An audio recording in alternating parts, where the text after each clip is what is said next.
नमस्कार दोस्तों। मानसून की वजह से भारत कैसे बना था गुलाम।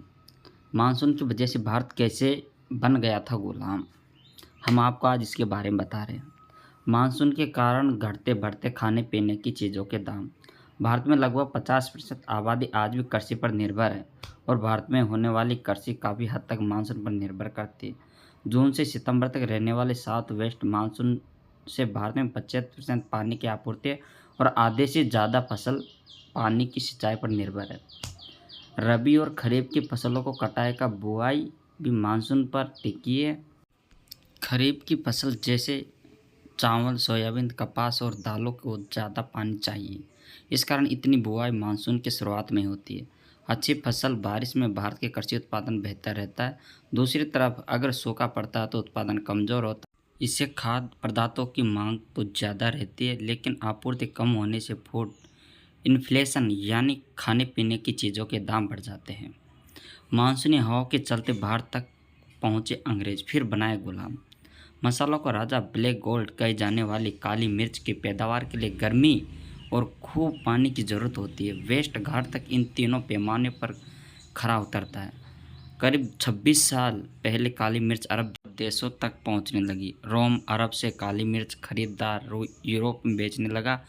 तब रोमन साम्राज्य भूमध्य सागर से ज़्यादातर बंदरगाहों को कंट्रोल करता था। कैसे भारत वास्को डी गामा पहुंचा।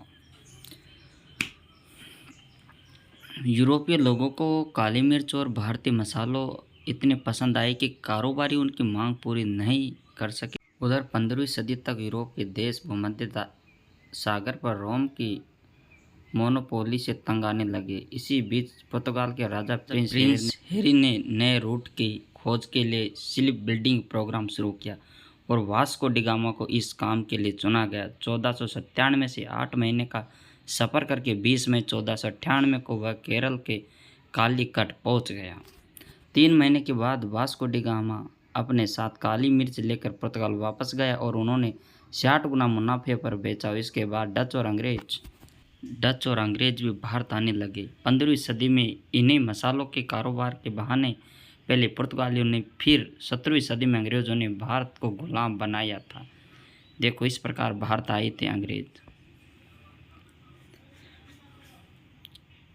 कई देशों के राष्ट्रपति और पीएम भारतीय मूल के कारण monsoon Fiji, Seychelles, Maldives, Mauritius, Guyana, Suriname, Trinidad एवं टोबैगो और नेटाल जैसे देशों में ज़्यादातर भारतीय और आखिरी वह यहाँ पहुँचे कैसे।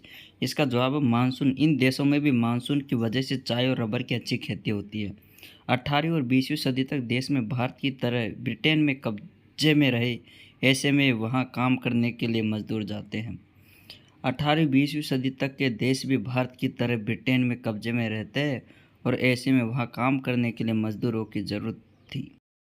1807 में ब्रिटेन ने अपने देश में गुलामी को ख़त्म कर दिया। उसके मजदूर ने इन देशों में काम करने से मना कर दिया था। तब अंग्रेज़ों की नज़र भारतीय मजदूरों पर पड़ी और वे 5 से 7 लाख भारतीयों को इन देशों में काम करने के लिए ले गए और सभी एक एग्रीमेंट की तरह गए, जिसके चलते वह गुलाम बन गए और इस तरह वहाँ के राजा उन पर अत्याचार करने लगे।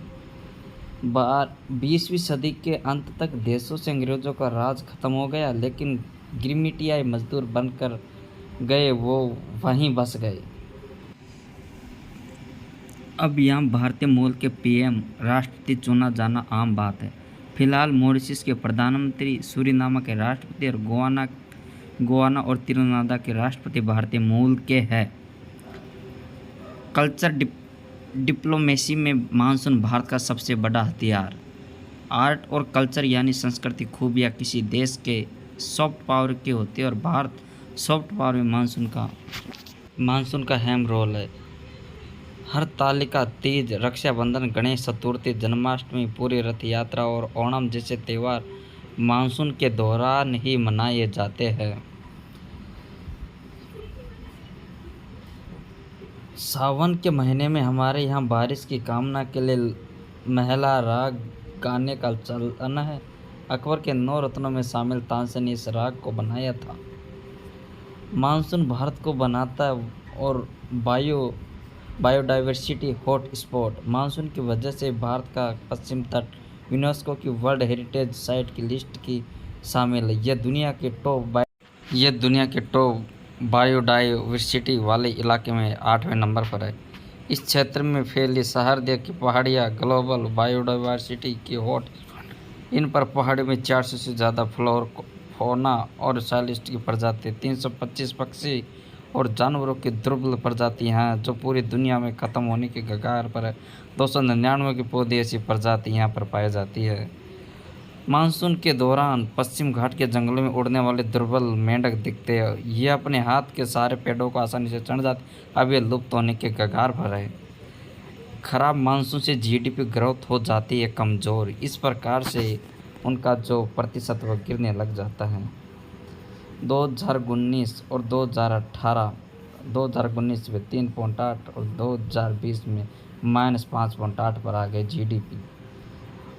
फाइंडिंग्स। जिस तरह से पिछले ग्राफ में मानसून की वजह से इन फूड इन्फ्लुएंस में इफेक्शन देखने को मिलता, उसी प्रकार जीडीपी ग्रोथ में मानसून का असर दिखाया जाता। 2019 से खराब मानसून के कारण 2018 में 6.4 की ग्रोथ से बढ़ रहे जीडीपी 2019 में 3.8 तक पिछड़ गए थे। 2020 में जीडीपी ग्रोथ -5.8 तक पहुंच चुकी थी। इसका कारण कोविड महामारी थी। 2021 में फिर ये रिकवरी होकर 9 तक पहुंची, लेकिन 2022 के खराब मानसून ने फिर इसे 7 पर धकेल दिया।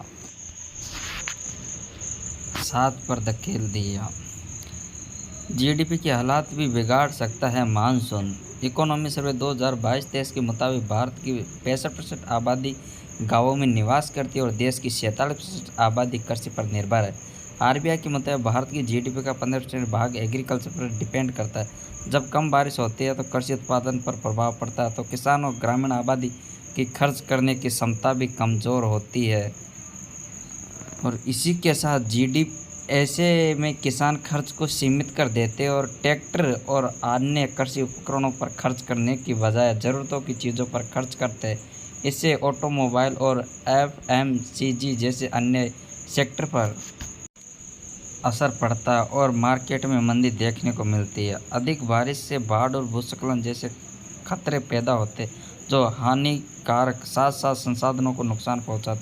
इससे ट्रांसपोर्टेशन और टूरिज्म से होने वाली आय पर भी नेगेटिव इफेक्ट पड़ता है। World travel and tourism council के मुताबिक भारत जीडीपी टूरिज्म 6% हिस्सा और ब्यूरो ऑफ ट्रांसपोर्ट स्टेटिस्टिक्स के मुताबिक 9% है। जीडीपी। मानसून ने भारत को बनाया दुनिया की नंबर 1 इकोनॉमी।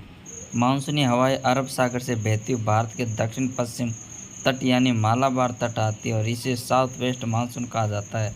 मानसून और तेज़ गर्मी से भारत का मौसम ऐसा कि तमिलनाडु और केरल में तरह तरह के मसाले और गुजरात महाराष्ट्र में कपास की खेती होती है। पहली सदी ईसा पूर्व में अलेक्जेंड्रिया का हिप्पोलस नामक के एक नाविक ने इन्हीं हवाओं को ट्रैक किया और भारत के मौसम के बारे में पता लगाया और उसके बाद इधर वो हवाओं का पता लगा करके उसने इस खोज के बाद अरब और यूरोप से भारत के बीच समुद्री कारोबार होने लगा। इसके लिए बराबरिकम, भारचुक, आरिकमांडू, मुगरिजम, कावेरीपट्टनम जैसे बंदरगाह व्यापार के केंद्र बने और इस व्यापार से भारत और विदेशों के बीच मसाले का उत्पादन मसाले, कपास और सोना चांदी का विनिमय होता है।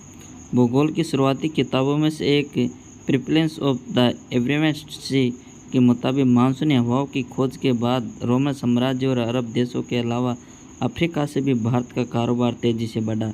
मानसून के बूते होने वाले इस कारोबार और खेती की वजह से तीसरी सदी ईसा पूर्व भारत दुनिया का नंबर 1 इकोनॉमी हुआ। 16वीं सदी आते ही दुनिया की जीडीपी में 25.5% ग्रोथ हुआ।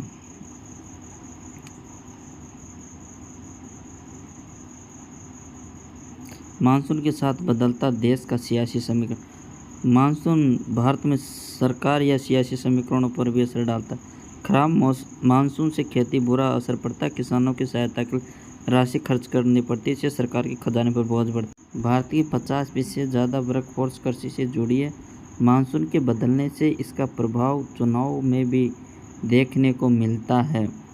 मानसून भारत में बहुत ही महत्वपूर्ण है, नहीं तो सरकार पर भी इसका बहुत बुरा असर पड़ता है। 2020 में -5.8 GDP रही थी और 2021 में GDP 9%